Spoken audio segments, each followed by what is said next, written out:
Ahmedabad police કમિશનરના sector 1 ખાતેના બંગલોના servant ક્વાર્ટરમાં રહેતા રસોઈયાની 26 વર્ષીય પત્ની છેલ્લા 4 દિવસથી ભેદી સંજોગોમાં ગાયબ થઈ જતા સેક્ટર 7 પોલીસે ગુમ થયાની ફરિયાદ નોંધી ઘનિષ્ઠ તપાસનો દોર શરૂ કર્યો છે.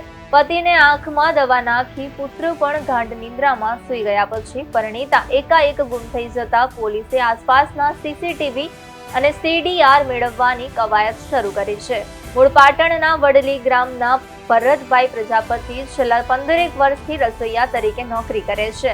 ભરતભાઈના પરિવારમાં પત્ની સરોજ અને 8 વર્ષનો પુત્ર છે. પ્રજાપતિ પરિવાર અમદાવાદ પોલીસ કમિશનરના બંગલો ખાતેના સર્વન્ટ ક્વાર્ટર્સમાં રહે છે.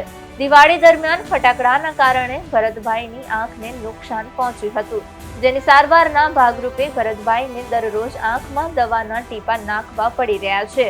ત્યારે ગત તારીખ 13મી ડિસેમ્બરની રાત્રે 8 વાગ્યાના અરસામાં ભરતભાઈને તેમની પત્ની સરોજબેને આંખમાં ટીપા નાખી આપ્યા હતા અને બાદમાં સરોજ ઘરના કામકાજ કરવા લાગ્યા હતા. આ દરમિયાન ભરતભાઈ ગાઢ નિંદ્રામાં હતા. બાદમાં રાત પડતા સરોજબેન પણ તેમના પુત્રને લઈને સૂઈ ગયા હતા. ત્યારે રાતના 12 વાગે ભરતભાઈ નિંદ્રામાંથી જાગ્યા તો પુત્ર ઘસઘસાટ સૂઈ ગયેલો જોવા મળ્યો હતો, પરંતુ સરોજબેન ક્યાંય જોવા મળ્યા ન હતા. ઘરમાંથી સરોજબેનનું પર્સ પણ ગાયબ હતું. આથી ભરતભાઈએ બંગલો તેમજ આસપાસના વિસ્તારમાં પત્ની સરોજની ઘણી શોધખોળ આદરી હતી.